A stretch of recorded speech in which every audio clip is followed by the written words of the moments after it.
Hello dear students, welcome to our channel Consistent Mathematics। आज का session in 3 topics पे हम लोग डिस्कस करने वाले हैं। Concept of linear equation in 2 variables. Linear equation 2 variables के बेसिक कॉन्सेप्ट को आज हम लोग बारीकी से समझेंगे। सेकेंड टॉपिक में हम लोग solution of linear equation in 2 variable with example के साथ सीखेंगे। और थर्ड में हम लोग graphical interpretation of solution of linear equation के बारे में भी हम लोग विस्तार से सीखेंगे। तो चलिए हम लोग वीडियो को स्टार्ट करते हैं।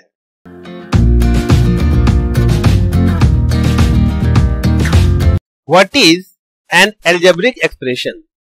अलजेब्रिक एक्सप्रेशन क्या है, सबसे पहले हम लोग इसको जानते हैं।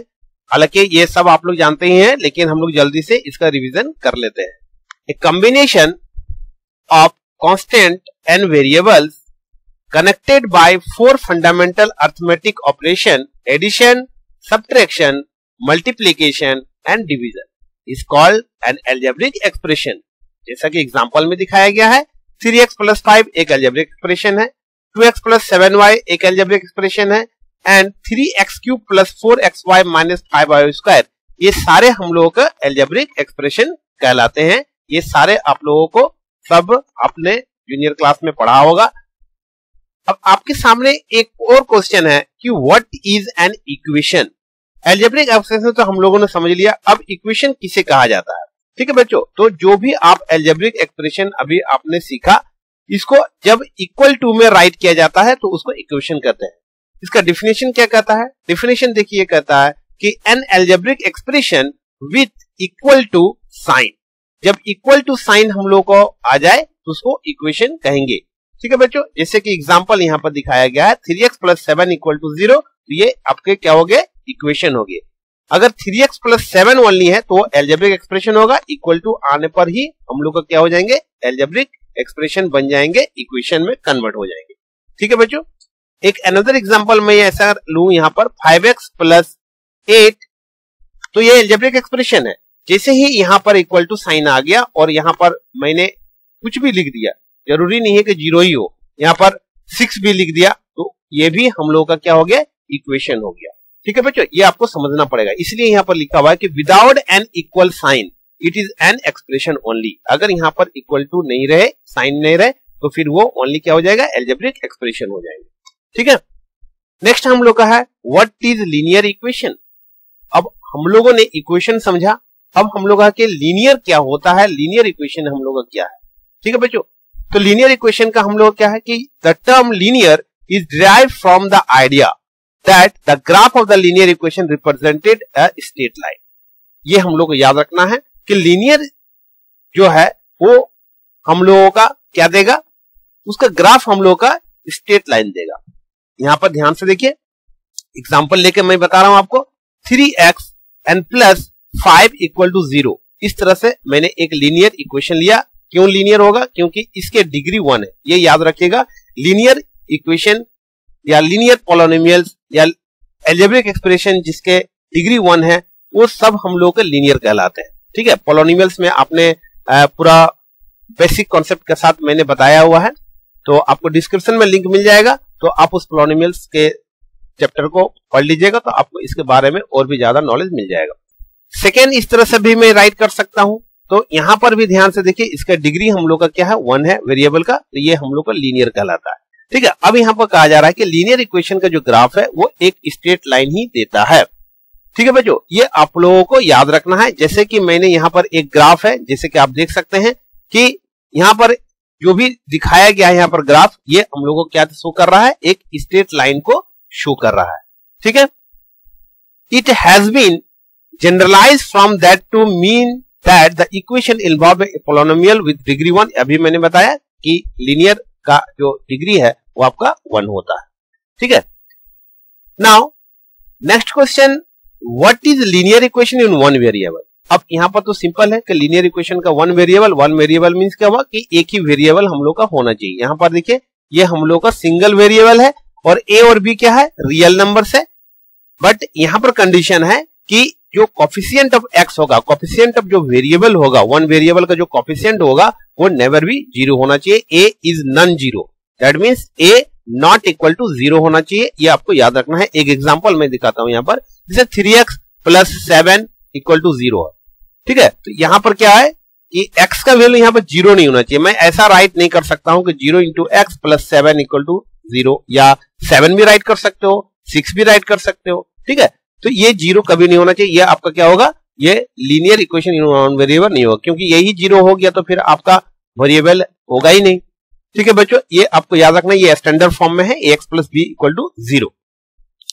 नेक्स्ट है कि सॉल्यूशन ऑफ लीनियर इक्वेशन, इसका सॉल्यूशन कैसे किया जाए वन वेरिएबल का। तो सिंपल बताया गया है कि value of the x that satisfy the equation, इस इक्वेशन को वो वैल्यू x का जो इसको सेटिस्फाई कर दे, वो हम लोग का सॉल्यूशन हो जाएगा। जैसे कि यहां पर एग्जांपल में मैं लेता हूं 6x प्लस 3 इक्वल टू 0। तो x का कौन सा वैल्यू होगा जो इसको 0 बना दे। आप ध्यान से देखिए तो x का वैल्यू यहां पर -1/2 एंड प्लस 3 लेने से क्या होगा, 2 3 जा 6, सो -3 प्लस 3 इक्वल टू 0, यानी x का वैल्यू हम लोग को कितना मिला, -1/2 मिला।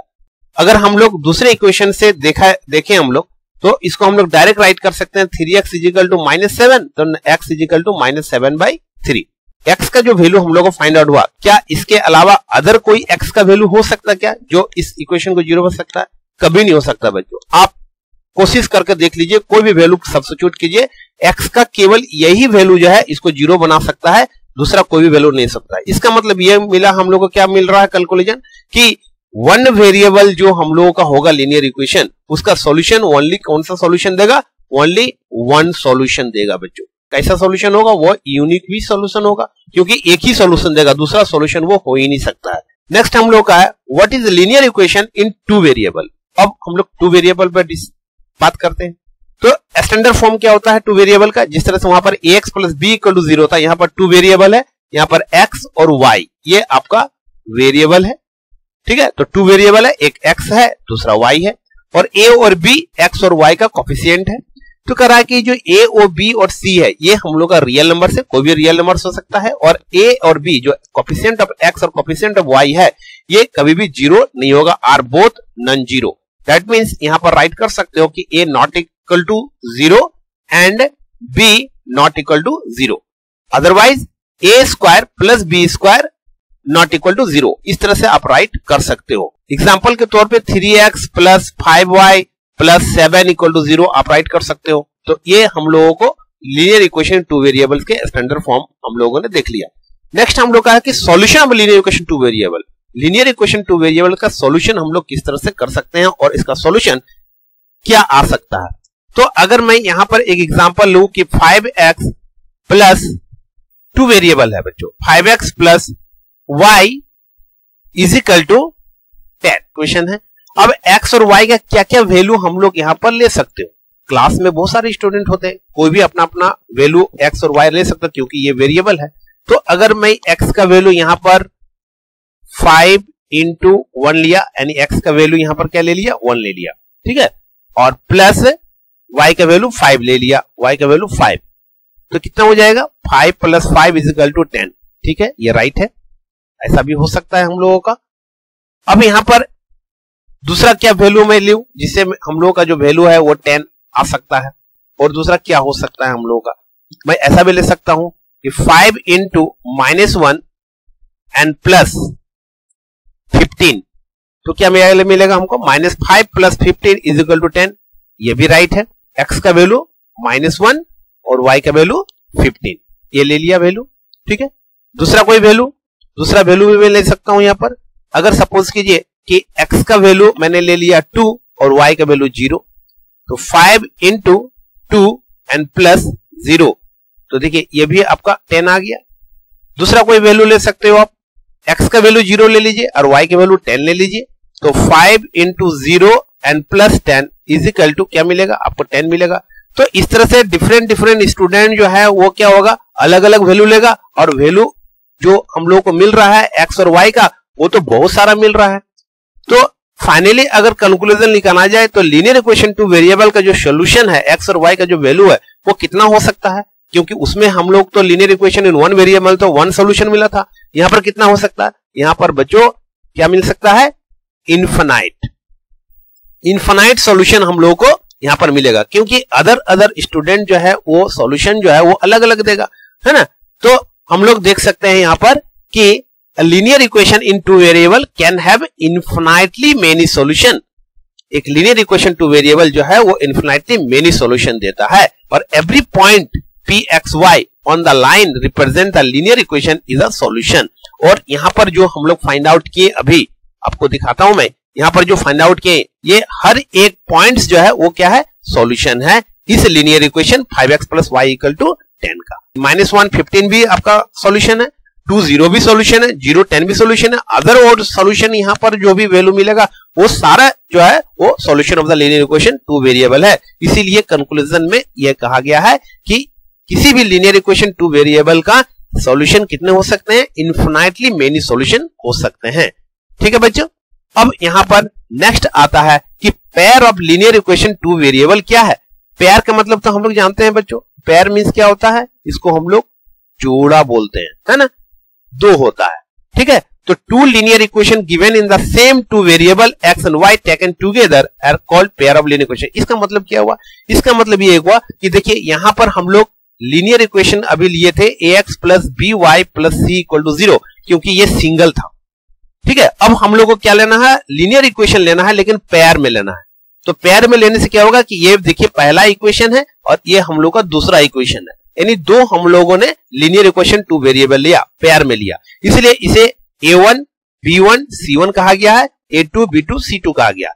बट सबसे इंपॉर्टेंट चीज इस डिफिनेशन में लिखा गया कि same two variables x and y, ये दोनों वेरिएबल में हम लोगों का ये जो x है ये हम लोग को सेम होना चाहिए। ये आपको हमेशा याद रखना है कि ये देखिए ये x जो है वो सेम होना चाहिए, ये y जो है वो सेम होना चाहिए, मींस वेरिएबल हम लोग का सेम होना चाहिए। अगर हम लोग का यहाँ पर जो कोफिशिएंट है x और y का दोनों इक्वेशन में ये डिफरेंट हो सकते हैं, so a1 b1 a2 b2 are all real numbers and c1 c2 also. ठीक है बच्चों, और जैसा कि कंडीशन बताया गया था कि a1 का होल स्क्वायर प्लस b1 का whole square not equal to 0 and a2 का होल स्क्वायर प्लस b2 का whole square not equal to 0। Otherwise आप यहां बोल सकते हो कि यहां पर कि a1 not equal to 0, a2 not equal to 0, b1 not equal to 0 and b2 not equal to 0। आप ऐसा भी बोल सकते हो याद रखने के लिए। ठीक है, तो general form of the pair linear equation two variable क्या हो गया, a1x + b1y + c1 = 0, a2x + b2y + c2 = 0। ये आपका pair of linear equation two variable का जनरलाइज फॉर्म है। ठीक है, अब आता है कि graphical interpretation of the solution of linear equation. तो graphical interpretation of the solution of the linear equation में आप लोगों को याद रखना है कि इसको हम लोग 3 वेज से रिप्रेजेंट करते हैं। अगर आपका एक लीनियर इक्वेशन से एक स्ट्रेट लाइन बनता है बच्चों, तो यहां पर दो आपका linear equation in two variable है, तो यहां पर 2 लाइन बनेगा। तो वो 2 लाइन हम लोग को किस तरह से रिप्रेजेंट हो सकते हैं। सबसे पहला है कि ये दोनों लाइन एक दूसरे को एक कॉमन पॉइंट पे इंटरसेक्ट कर सकते हैं। ठीक है, तो ये इंटरसेक्टिंग लाइन होगा, ये दोनों एक दूसरे के पैरेलल हो सकते हैं। और थर्ड है कि एक लाइन दूसरे के ऊपर ओवरलैप कर सकते हैं, सो कोइंसिडेंट लाइन कहते हैं। ये 3 आपके वेज हैं जिससे हम लोग को ग्राफिकली रिप्रेजेंट करना है, और इसको हम लोग नेक्स्ट जो हम लोग का क्लास होगा, नेक्स्ट जो हम वीडियो बनाएंगे और जो आपके सामने हम लोग रखेंगे वो ग्राफिकल रिप्रेजेंटेशन पर ही करेंगे। तो the number of points the two lines have in common are the number of solution for the pair of equation and the common points are the solution. इसके अगर हम लोग अच्छा से समझे तो वो क्या है कि यहां पर ध्यान से देखिए कि जो इंटरसेक्टिंग लाइन होगा, इंटरसेक्टिंग लाइन के यहां पर केवल एक जगह इंटरसेक्ट कर रहा है बच्चों, सो यहां पर केवल 1 सॉल्यूशन होगा, और 1 सॉल्यूशन कैसा होगा, 1 सॉल्यूशन हम लोगों को यूनिक निकलेगा। ठीक है बच्चों, सेकंड हम लोग का क्या है कि पैरेलल लाइंस होगा, और पैरेलल लाइंस जो है वो दोनों लाइंस देखिए एक दूसरे के एकदम पैरेलल होगा। यहां पर ध्यान से देखिए ईच एंड एवरी पॉइंट पे हम लोग का पैरेलल होगा, तो ये दोनों इंटरसेक्ट कभी नहीं कर सकता, सो इसका सॉल्यूशन ही नहीं होगा, नो सॉल्यूशन। थर्ड हम लोग का जो है वो एक लाइन दूसरे पे ओवरलैप करेगा, सो कोइंसिडेंट लाइन हम लोगों ने कहा था, तो इसको इनफिनाइटली सॉल्यूशन कहते हैं, क्योंकि ईच एंड एवरी पॉइंट पे वो इंटरसेक्ट कर रहा है एक लाइन दूसरे पे, सो इनफिनाइट सॉल्यूशन इसको हम लोग कहेंगे। और सॉल्यूशन कैसा होगा, कॉमन पॉइंट। तो कॉमन पॉइंट तो हम लोग का यहां पर भी है, कॉमन पॉइंट हम लोग का यहां पर भी है, यहाँ पर एक ही कॉमन पॉइंट है और यहाँ पर हम लोगों का इन्फिनाइट कॉमन पॉइंट है, सो इन्फिनाइट सॉल्यूशन हम लोग को कहेंगे। ठीक है बच्चों, नेक्स्ट हम लोगों का है कि सॉल्यूशन बाय ग्राफिकल मेथड।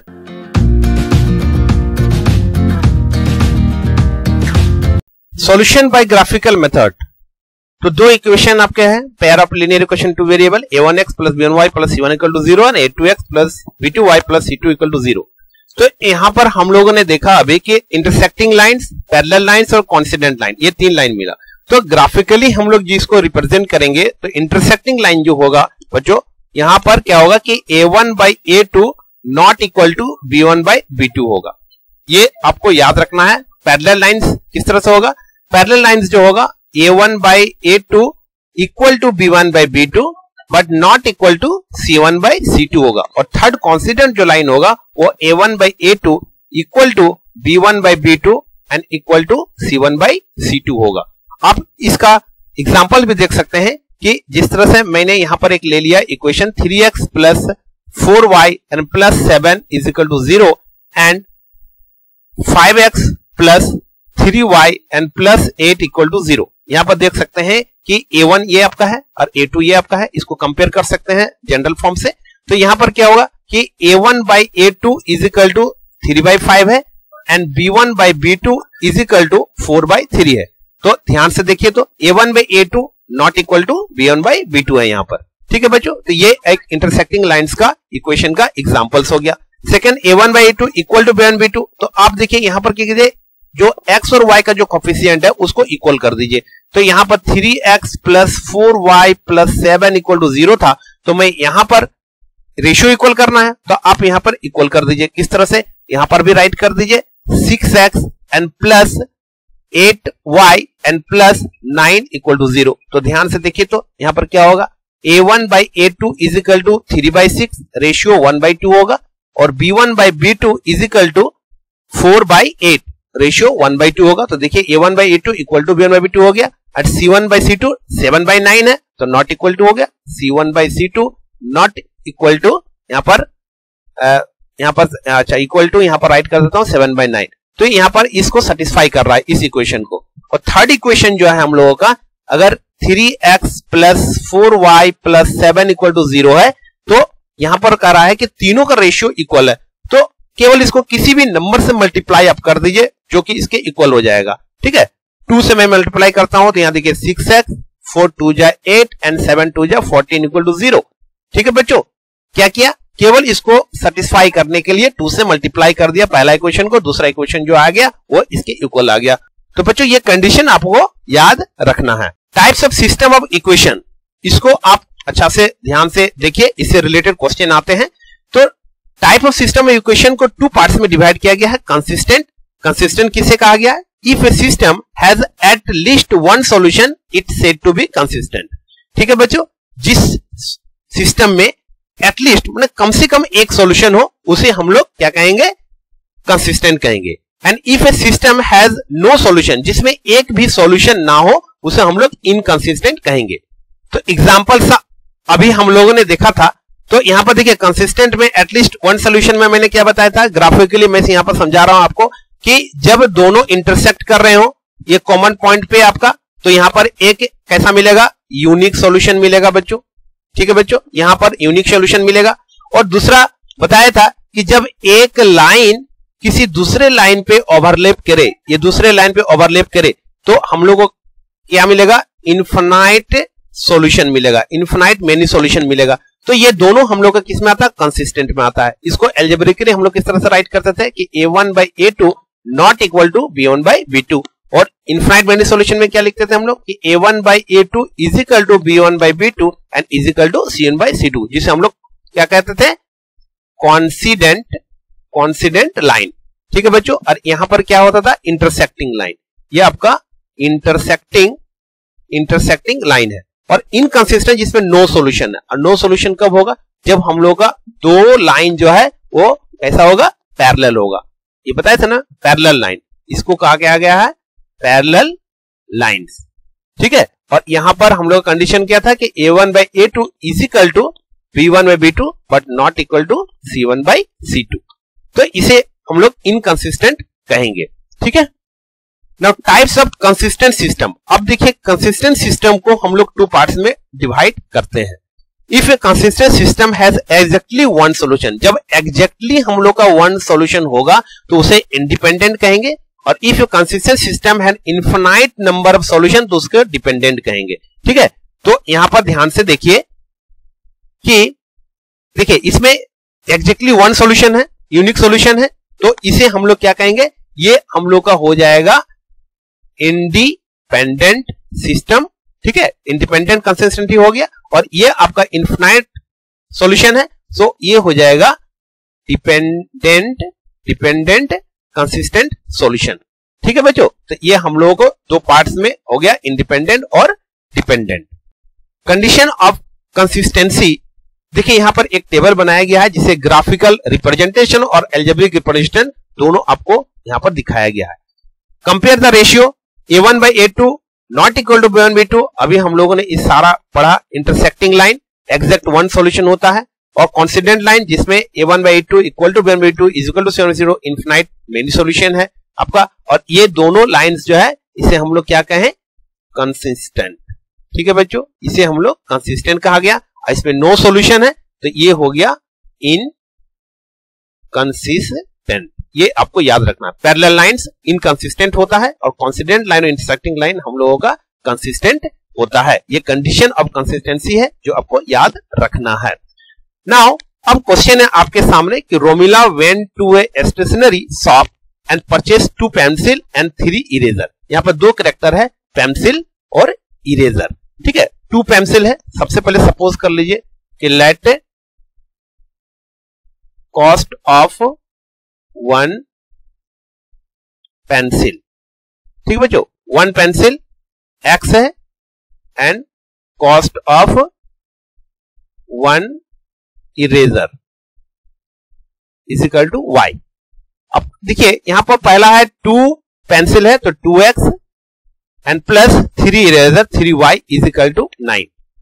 ये एक इक्वेशन बन गया। दूसरा है हम लोगों का कि C also bought 4 pencil and 6 eraser. 4 pencil 4x and 6 eraser 6y is equal to same kind 18। ये आपका सेकंड हो गया। ये रिप्रेजेंट क्या हो गया, ये हम लोग को रिप्रेजेंट हो गया एल्जेब्रिकली। ठीक है बच्चों, ये एल्जेब्रिकली रिप्रेजेंट हो गया। बस इतना ही आपको करना है। और ग्राफिकली रिप्रेजेंट करने के लिए हम लोग नेक्स्ट जो सेशन हम लोग जैसे अभी मैं बताया था कि जो नेक्स्ट सेशन होगा वो ज्योमेट्रिकली और ग्राफिकली का वीडियो हम लोग बनाएंगे। Next question, the coach of a cricket team buys 3 bats and 6 balls. यहां पर कैरेक्टर है bats and ball. Let cost of 1 bat is equal to x and cost of 1 ball is equal to y। 3 bat है तो 3x, 6 ball 6y, total 3900। ये equation number 1 हो गया। Second, letter सी buys another bat. यहां पर कहा जा रहा है कि एक बैट और लिया गया और 3 मोर बॉल्स। तो एक बैट लिया और 3 बॉल मोर लिया गया, तो इसका मिला 1300 में। ये सेकेंड बस हो गया, ये एल्जेब्रिकली रिप्रेजेंट हो गया। और जैसे कि मैंने बताया कि नेक्स्ट वीडियो ज्योमेट्रिकली हम लोग करेंगे। ठीक है बच्चों, तो आई होप आपको पूरा बेसिक कॉन्सेप्ट के साथ सारे क्वेश्चंस जो है एग्जांपल्स मैंने बताया और क्वेश्चंस भी मैंने कुछ करवाया, तो आपको ये समझ में आ गया होगा। तो अगर वीडियो अच्छा लगा तो लाइक जरूर कर दीजिएगा और अपने दोस्तों को शेयर भी जरूर कर दीजिएगा। और नेक्स्ट हम लोगों का होमवर्क है जो आप लोगों के लिए है, तो जल्दी से पेन पेपर उठाइए और इसका सॉल्यूशन करके कमेंट बॉक्स में जल्दी से कमेंट्स कर दीजिए। तो क्वेश्चन है कि the cost of 2 kg of apples and 1 kg of grapes on a day was found to be 160। बहुत ही सिंपल है। 2 kg एप्पल्स है और 1 kg ग्रेप्स है। After a month the cost of 4 kg apples and 2 kg grapes is 300। Represent the situation algebraically and graph geometrically. तो आपको only algebraically represent करके comments करना है, ज्योमेट्रिकली मैं बताऊंगा, उसके बाद आप इसको सॉल्व कर लीजिएगा। ठीक है बच्चों, मैंने अभी तक पढ़ाया उसको रिवीजन जरूर कीजिएगा, नोट्स जरूर बनाइएगा। और मैं आपको बता दूं, ये जो भी मैंने स्लाइड्स अभी आप लोगों ने देखा वो सारा स्लाइड्स का पीडीएफ मैं अपना जो टेलीग्राम ग्रुप है, टेलीग्राम ग्रुप का लिंक मैं डिस्क्रिप्शन में दे दूंगा, वहां से आप ये पूरा स्लाइड्स जो है पीडीएफ के फॉर्म में आप उसको वहां पर ले सकते हो और कोई भी क्वेश्चन हो आप वहां पर क्वेश्चन भी कर सकते हो। ठीक है बच्चों, तो अच्छा लगे तो जरूर से लाइक कर दीजिएगा और सब्सक्राइब अगर नहीं किए हैं तो जल्दी से सब्सक्राइब भी कर दीजिएगा और वीडियो देखने के लिए बहुत बहुत धन्यवाद।